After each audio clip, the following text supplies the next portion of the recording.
Okay, maglilinis tayo ngayon ng ating bakod. Gagawin nating bakod. Yan, kaya tayo sa ating bakuran. Papapapap sa ating yan, kukurukukukuk. Atin ang hagbay sa bakuran. Yan, linis tayo ngayon.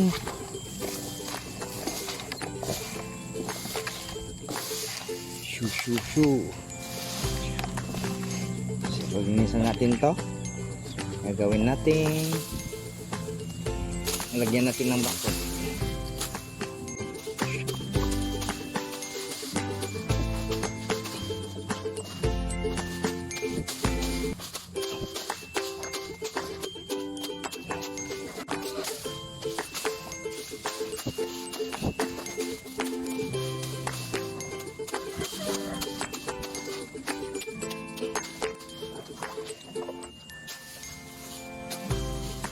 Nilinisan natin po guys kay lagyan natin ng fishnet. Kailangan sa pinakailalim makuha natin para aabot yung fishnet dito sa lupa.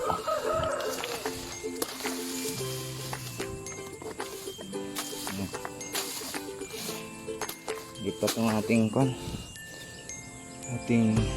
nyug na tinanim.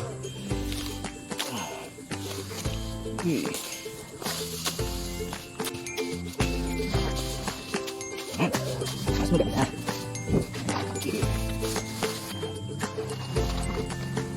Masyadong madumi. Gawin natin tong range ng ating mga alagang manok.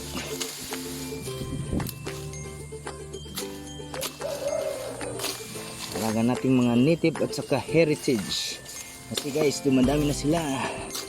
Malaki na yung mga sisiw ko. Kailangan nating i-range.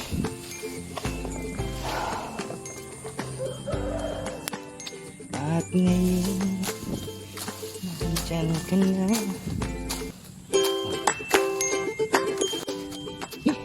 Ang daming puti. Ayos. Ayos natin ang maguli. Mamaya ituturo ko sa ating fence na fishnet.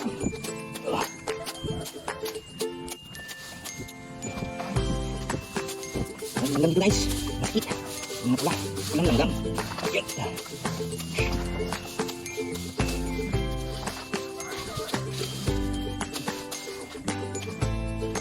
Ang masukal dito, ang pagkatakot.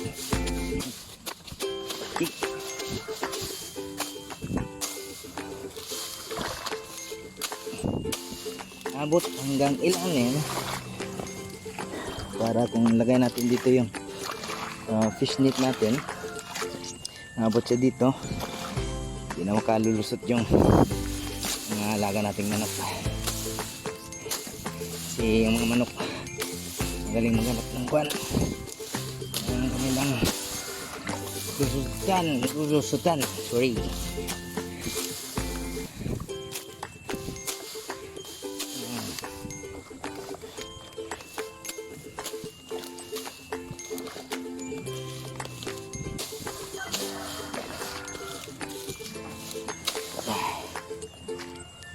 So nandun pala yung ating bakod guys, ilagay, hindi pa naabot.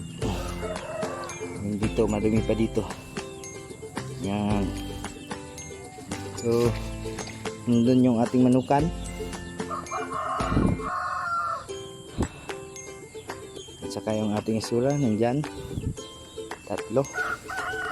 So dito linisan natin. So simula dyan hanggang doon sa dulo.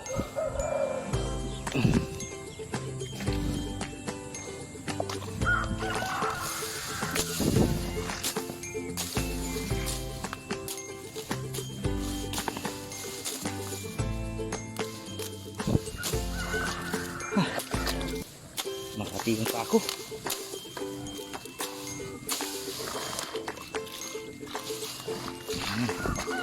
Kailangan natin malinisan ko. Kasi wala nang ulan. Kaya lumabas ako. Kasi naka-schedule na talaga tong linisan ko. Kasi para matapos na yung bakod natin. Para makagala na ng mabuti yung ating mga manok.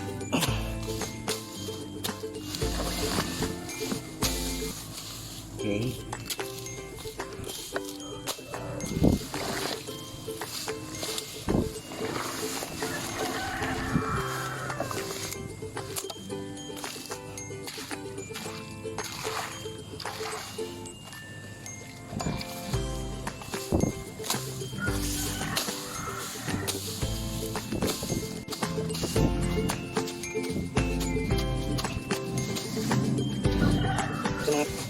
Best ko lang may best. Yung mga alaga natin guys, meron tayong pure na Rhode Island na heritage at saka black color. Meron din tayong mga native na pure at saka crossbreed din ng Rhode Island at saka black color din. Yung siya mo kung kakabili lang, hindi pa siya nag-start tawag nito magkasta. So naantay ko pa kasi kung meron na yung magkakaroon na siya ng sisiyo, saka natin papartneran kasi yung shamo ko na manok pinartner ko sa natin sa native natin at saka sa tatlong black star natin kasi gusto ko makita yung outcome niya ng black star kasi maganda talaga yung black star guys. Ang partner sa shamo yung karamihan kasi sa nakita ko sa mga crossbreed kong sisiw at shamo sisiw na black stallion at saka yung native, ang bilis lumaki yung sisiw ng black stallion kahit babae.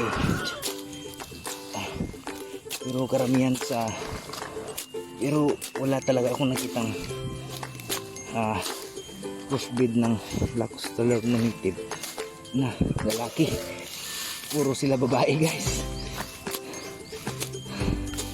Sana magkaroon tayo rin ng lalaki sa sunod para makita natin ang itsura ng lalaki. Pero as of now puro babae rin lahat. Ang kagandahan lang nun, kung hindi mo talaga titignan yung kulay na sisiw, kapag kakamalan mo black stallion kasi manang-manang kuha-kuha nila yung kulay ng kanilang ina, itim, pati yung paa itim rin.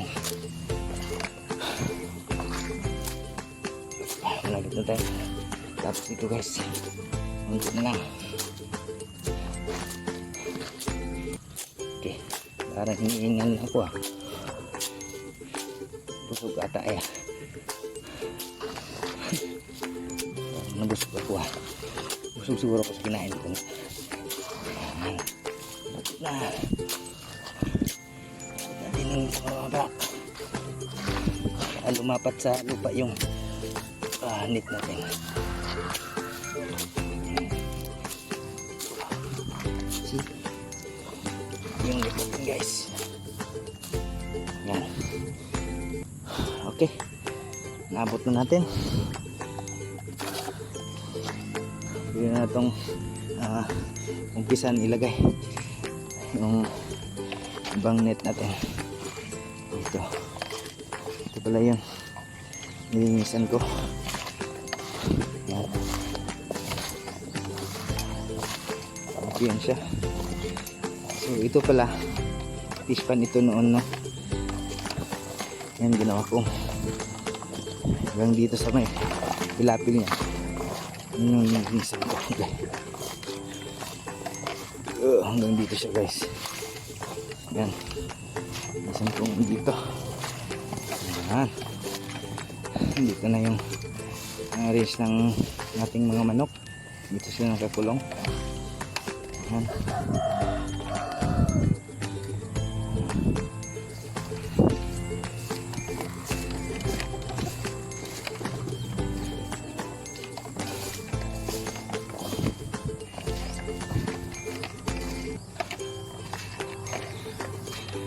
So ito palang asula natin, no.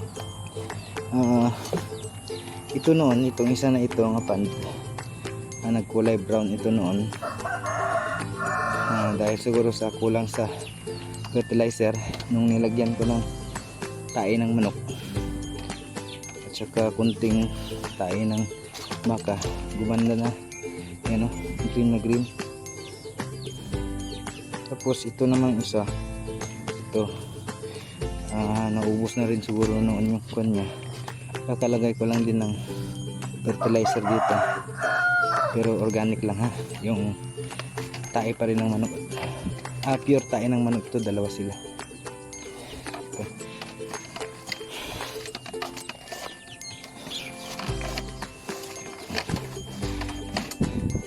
Natutuwa yung mga manok kasi wala na tayong ulan ngayon. Yung mga manok ko, ayan, yung mga binta kong manok, ito sila. Ito magkapatid yan sila, halos magkamukha. Nalayan ko ng blue yung paa ng isang manok kasi tinimbang ko sila para kita ko yung bigat nila, yung bigat na sila. Yun guys, meron tayong puti na cobra. Meron akong gustong iwan ito na cobra, mahaba yung kanyang tawag nito, mahaba yung tail niya sa English pa. At ito rin manok natin na iba. Ito meron tayong binabae, ay binalaki, ano yan, binabae yan, oh. Lalaki yan guys, pero parang babae.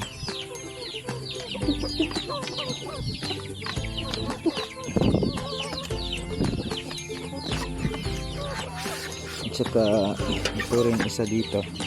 Ito yung tandang ko na native, malakas kumasta. Grabe guys, yan, oh. Diba? Siguro ang kilo niyan halos mag 3 kilos na. Mabigat siya guys. Yung ating tulungan, makikita nyo, yan sila, yung black natin. Mga pa lang yan sila, mag 4 months pa lang, so bunting days na lang, malapit na tayong aani ng kanilang itlog. So nandyan si Sasuke pala ay ay Belgian siya mo. Yan. Saka yun yung pinatner ko sa kanya na sinasabi kong Black Australorp. Yan to yung isa. Nasaan yung isa? Wala dito. So ito yung sinasabi kong mga manok crossbreed sa Black Australorp, no? Yan. Ang itim na yan. At saka ito. Yan, at saka ito rin. Yan.